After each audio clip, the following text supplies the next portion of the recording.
special selection. Muri kukomborerwa na Dr. Stem pa Flow Time Radio.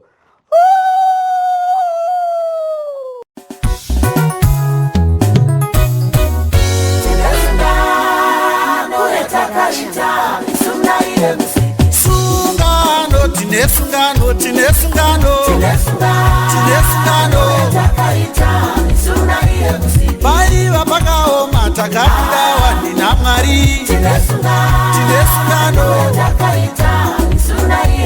Amazvaire matakakurawa ndina Mwari. COVID yakauya ikapenga tikakunda. Corona yakauya ikapenga tiri vapenyu.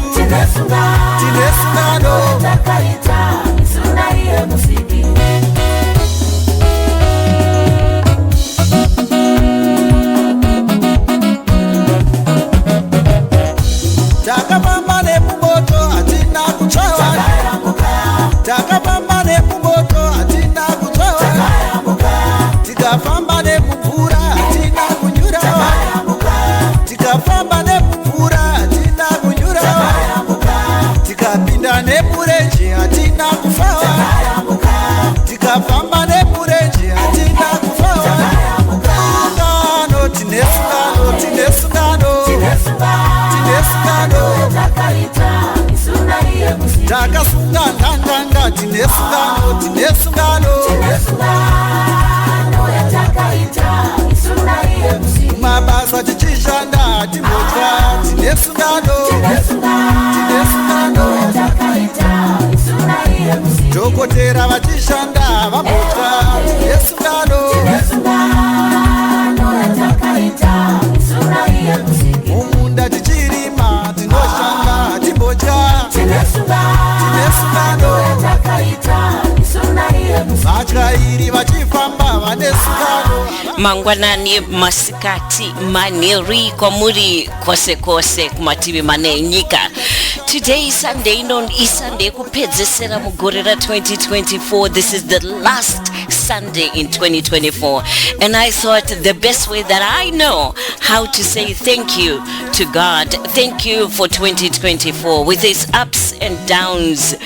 The pain and the joys that came in 2024, I couldn't do it better than play gospel music. And this one here is only a compilation of Shona music from Zimbabwe, because that's the only best way that I know how to do this here. First in my language, in Shona. I am Shona from Zimbabwe. So what you're going to be hearing today are Shona songs of just saying thank you God, thank you for a great 2024 as we prepare for next week. I mean, can you believe it? In 3 days it's gonna be 2025. So to God be the glory, and I hope that wherever you are, God has been good to you. And I know many have lost loved ones, and it's difficult to be here this Sunday without loved ones. My condolences to all of you, and I do know that this is not a joyous moment if you lost someone in 2024. For those of you that are celebrating celebrations in 2024, because that's how life goes, right?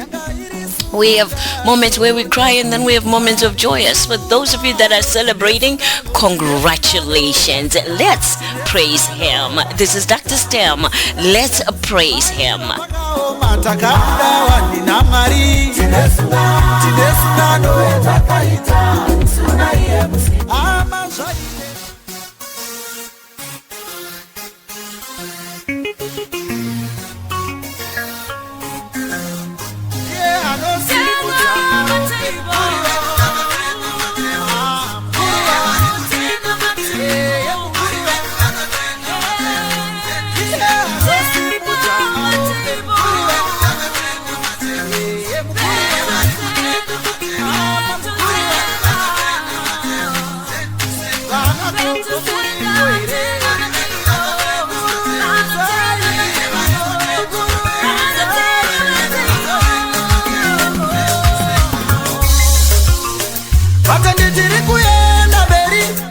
Vavengi vachiukura, isu tichienda mberi,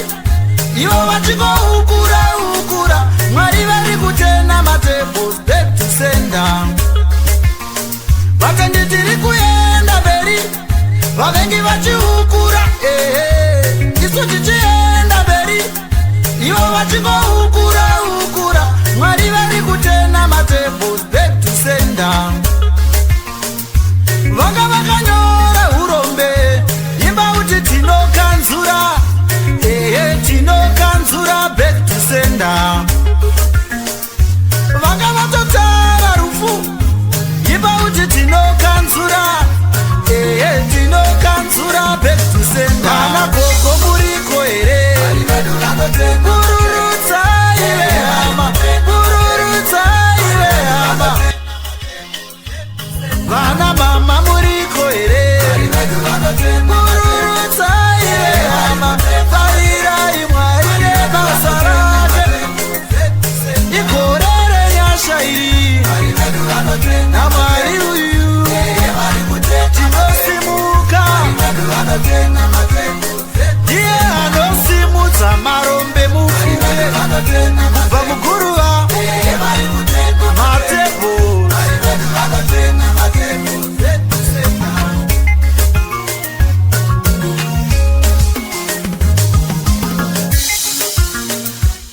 vari kudongorera vaya vane shanje vari kudongorera vaya vane godo vari kuongorora vaya vane shanje ndavaona vachingokwenyana kwenyana vaya vane godo manje isu watiskumira atiskumira nachisi wedu watiskumira chinoenda mberi tena mataibo tena mataibo tena mataibo beto sena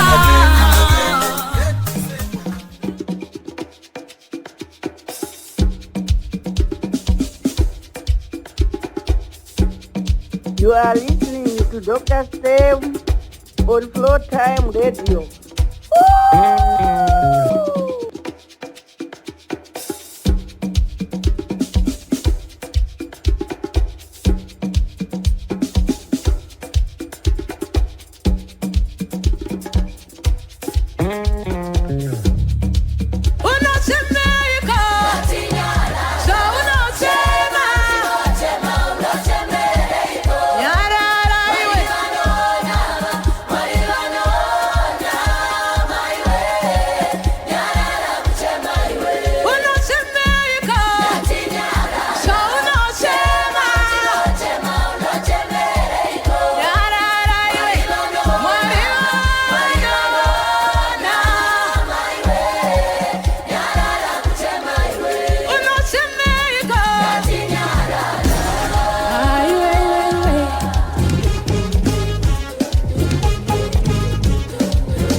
Jesu. Iwe. Ini ndakamoshema. Akandinyaradza Jesu.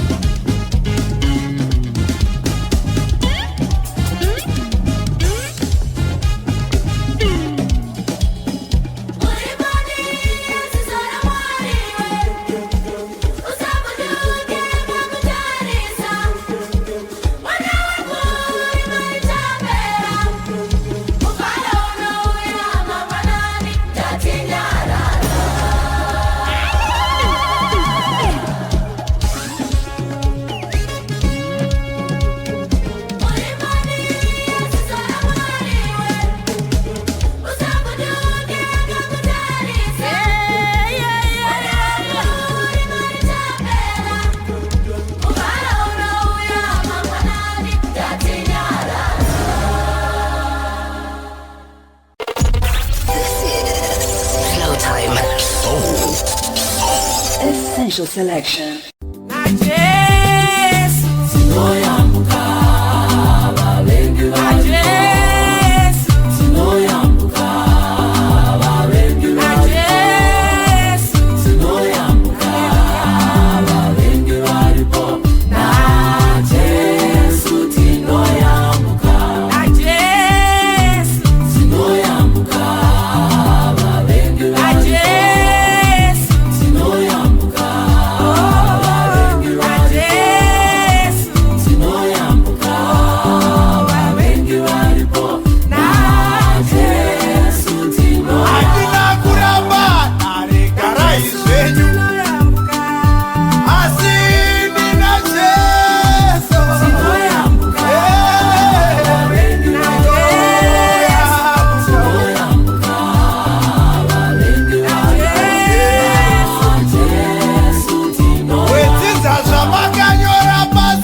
rimwe rotsanga pavanodaidza makomborero neniwo baba ndipeyo wangu gore zoropera ndichiri mupenyu ndibatsire kutenda pavanoridza mabhosvo nevamwe neniwo baba ndiridzewo navo ndinodawo kushandira mweya neni ndinodawo kushandira mweya ini ndinoda kushandira mweya ini ndinoda kushandira mweya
Kumukama ngwana ni yawe, my way.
akatika anondipa rudo ndinomuziva anondiyambutsa ndinomuziva andondimirira panyaya dzangu ndinomuziva Mwari wangu ini ndinomuziva urukuro ndetsenyu nyanza dzinotaura nezvenyu aiwa ndinotenda baba vangu ndinotenda Jesu ndinotenda ini ndinotenda apakufara ndinotenda amukusuwa ndinotenda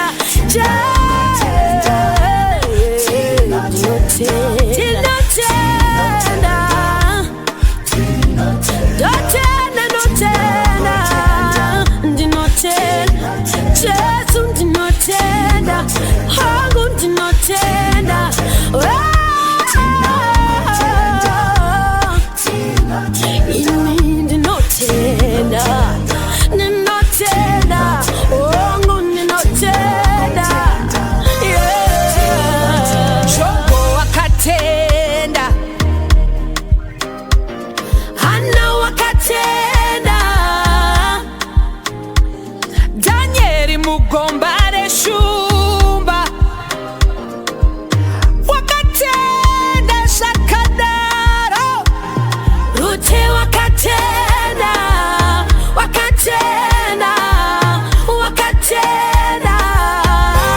iyo wakatenda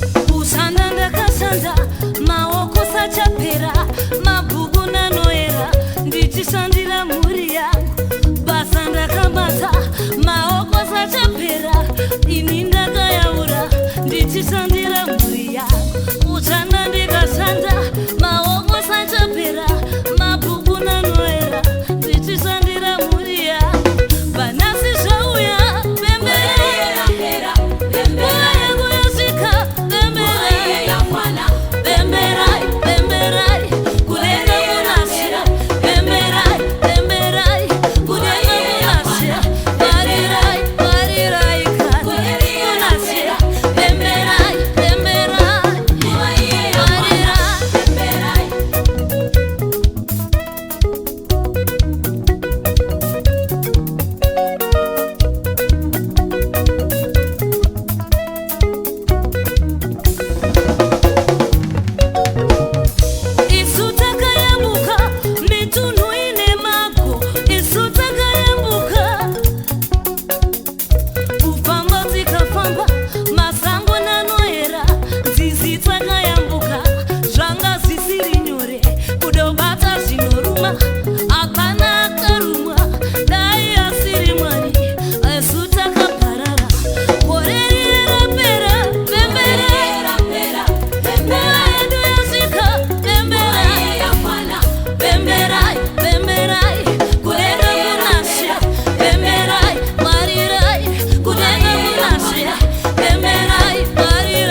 twamukarasa muchiti soso ndiobatidza zimbere moto kamukomana kamatuma kunopfudza mbudzi ndikokutungamira vanhu vese chichechero chikakama chichechero chindandama ndichakuita muromo wangu ndinoziziva uri hari yekaputsika sindichakumba sekare oh baba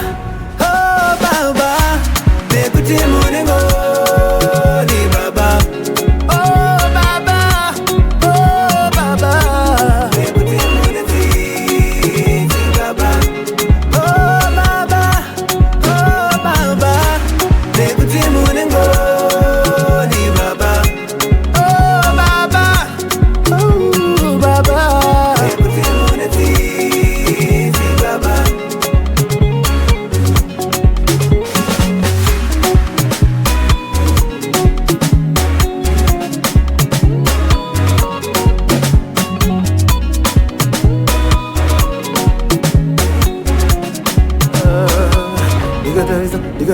Takufamba wangu unonijengeta Ndigadariza takufamba wangu unonijengeta I will praise your name. I will praise your name. I will praise your name. I will praise your name. I will praise your name. I will praise your name. Mother tender God. I will praise your name. I will.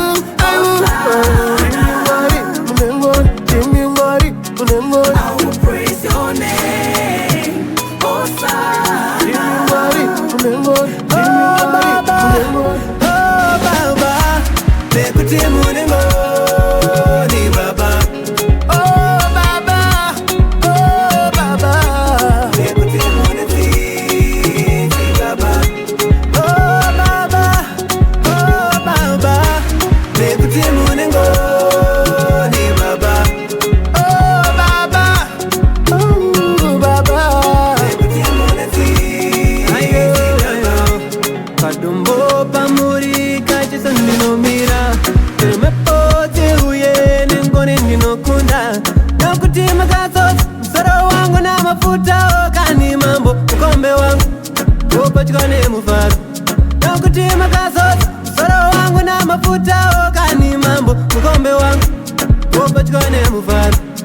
Mpendero wenguo yenyu mari ndakabatira hapana zvinorema kandakabatira makazoza soro wangu namafuta okani mambo mukombe wangu ovachuka nomufaro nati makazoza soro wangu namafuta okani mambo mukombe wangu ovachuka nomufaro.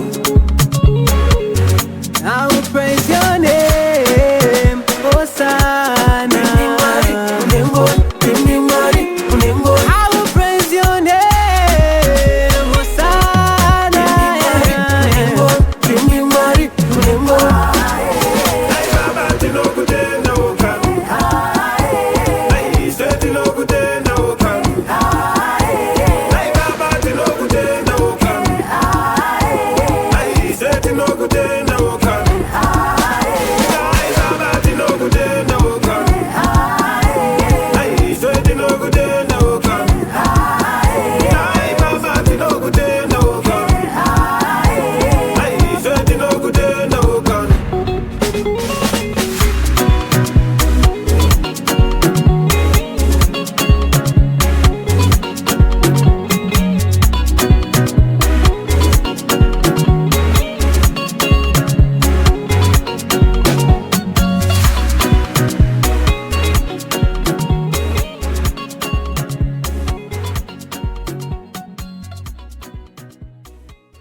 Essential Selection.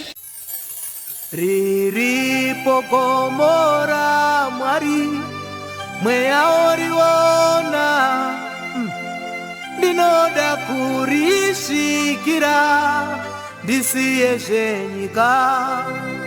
Riripo Gomora Mwari mweya oriona ndinoda kurishikira ndisiye tisiye zvenyika.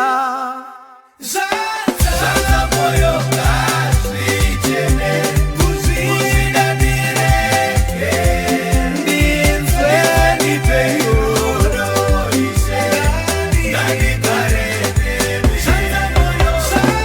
Zanza moyo ngazvichene kuzvidanireke ndinzwe nipeyo ise ndanigare nemi.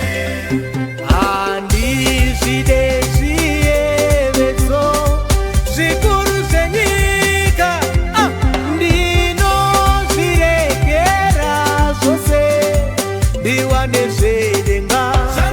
Zanza moyo kuzvidanireke ndinzwe niperudo ise ndanigare nemi. Zanza moyo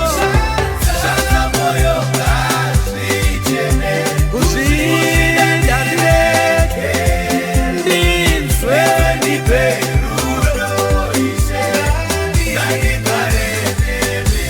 Ona ndoda ropafadzo rashe vake vanopiwa, ndinoda ururami wavanogamuchira. Zanza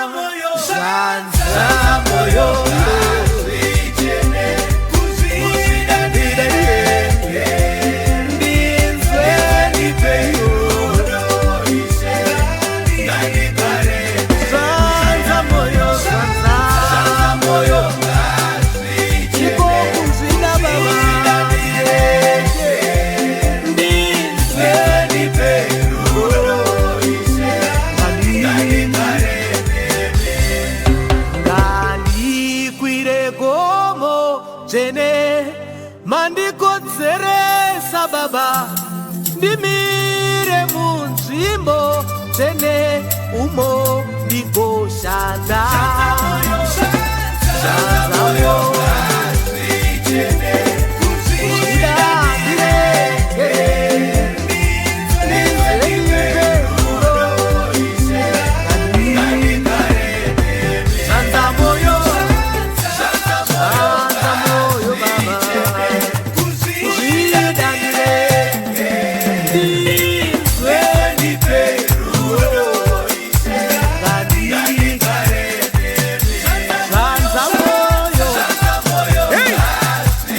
Ona kuzvidanireke ndinzwe niperudo ise ndanigare nemi. Ona zanza moyo eka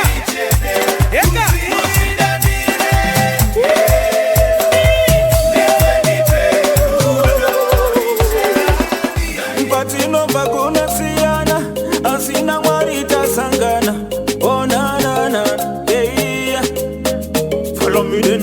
Inini ndiri mupanditi, ndauya kwamuri mufundisi, ndodawo mundidzidzise, ushokora Mwari ndipikise, umambo tuterere, mariso yenyu ndaterera, ndafunga kutendeuka, ndatota bako ndisazoyeuka.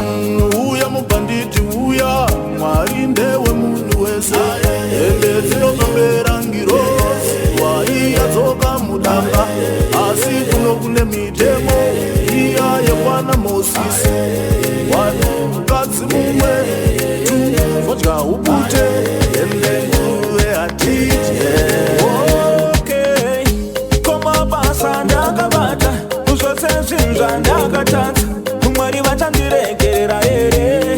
Denga ndoriona here? Mazetsi taimarova mukoma, masista taisimutsai mumakona, ndaigara ndiri cheri kuchawakona, ungangata inotora makona. Denga rine ngoni dzinokanganira vhura magwaro ufunde pauro, vhunza paurosi yaitova kondi ufunge pauro. Nyangwe mambo Jesu vakagezwa tsoka nechipfere vakatodya chikafu nazakeyo chinongodiwa chete reurura unogona nenyasha reurura.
ndatoka kumusha.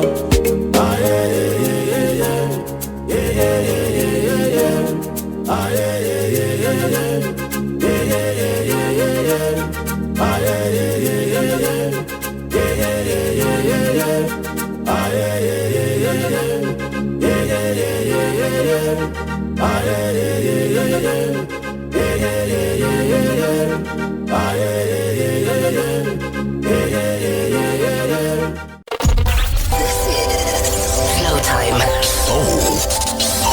Essential selection. You are listening to Dr. Steve on Flow Time Radio. Mari Makanaka. I'm out to not your place. Yes. Mari Makanaka. Mari Makanaka. Apropa Calvary Mafira isso. Mari Makanaka. Mari Makanaka. Mari Makanaka. Apropa Calvary Mafira isso. Mari Makanaka.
selection. Muri kukomborerwa na Dr. Stem paFlow Time Radio.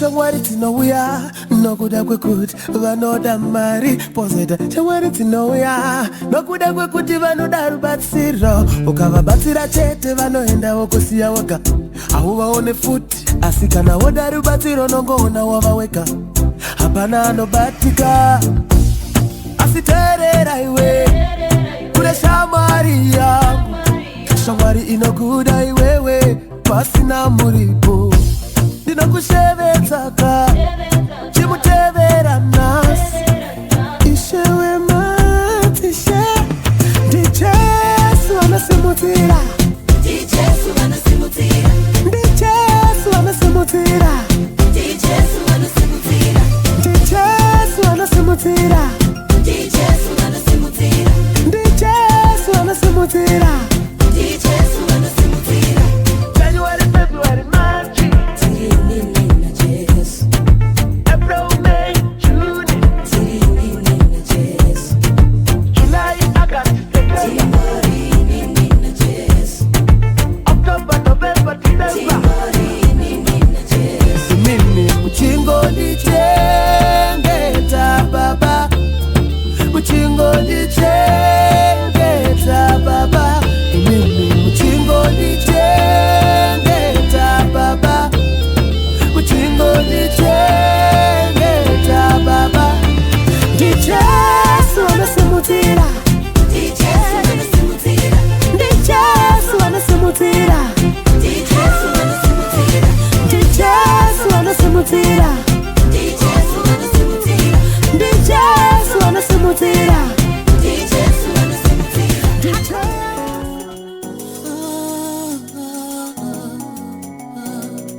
I didn't say anything because I wanted the music to just continue to play.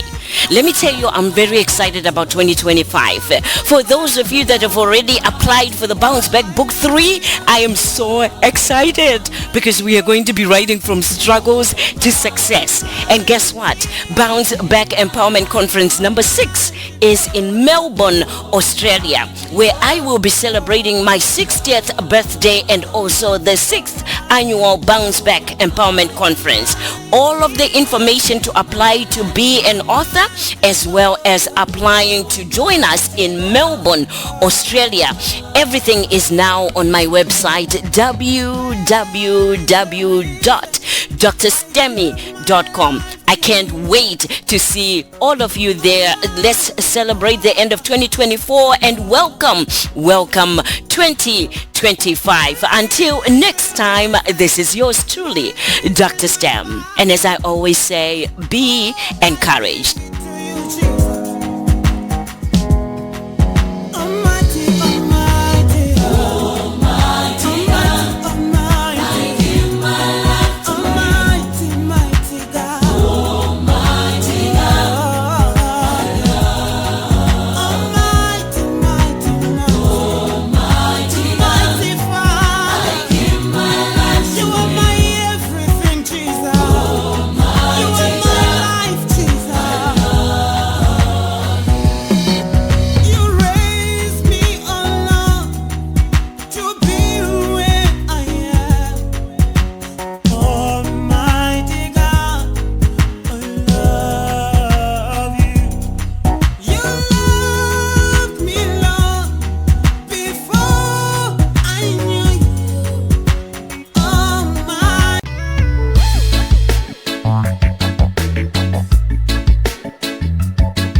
Listen, it's time to say goodbye for now. We'll have a second time around. Before you go, there's something that I'd like to say. Everything's not what it seems.